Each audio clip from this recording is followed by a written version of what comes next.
Australia has recently decided to buy nuclear submarines from the US as part of a trilateral pact with the US and the UK called AUKUS. The trigger? Growing military influence of China in the Indo-Pacific. But how is China's military growing in the region?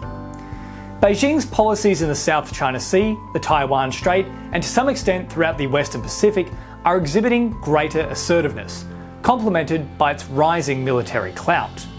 In the East China Sea, the world's second largest economy is contesting Japan's control of the Senkaku Islands and pressing its own sovereignty over that territory. China's aggression is even more evident in the Taiwan Strait. China has consistently shown more hostility to other vessels in these regions compared to any other country, and the pact is a somewhat subtle way of putting them on notice. So what does the military might of China look like?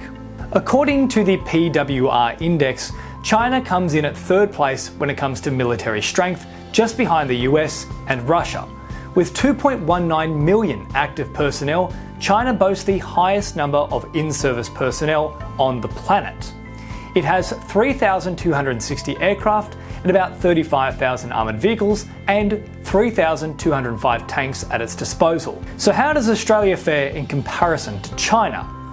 In terms of absolute numbers, Australia is no match for China and must go a long way to build up deterrence. Australia is ranked 19 out of 140 countries when it comes to military strength. With total active military personnel of just 60,000, that equates to just 2.75% of that of China. Australia has just 425 aircrafts, of which only 75 have fighting capabilities. With 59 tanks and 3,050 armoured vehicles, Australia is also heavily outnumbered on land. So that's quantity, but what about quality?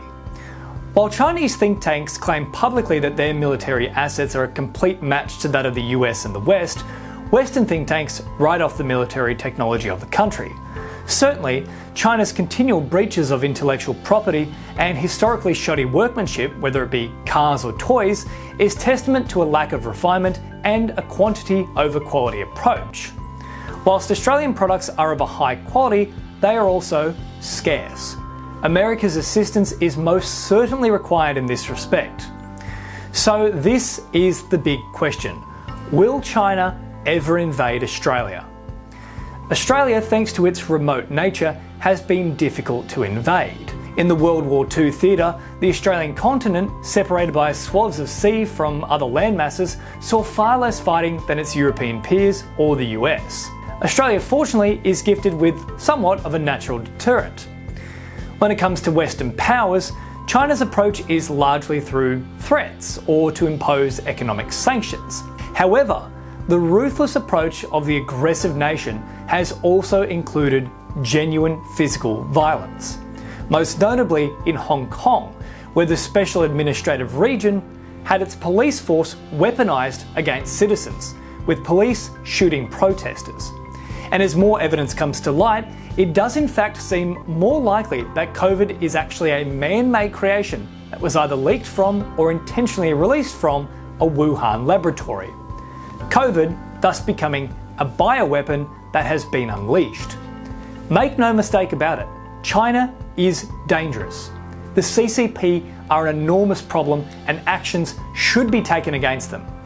But as for China launching an imminent attack with one of their most useful trade partners, well, that remains improbable due to agreements such as the Belt and Road Initiative. Regardless, the pact is a very necessary one to deter any such thinking from China.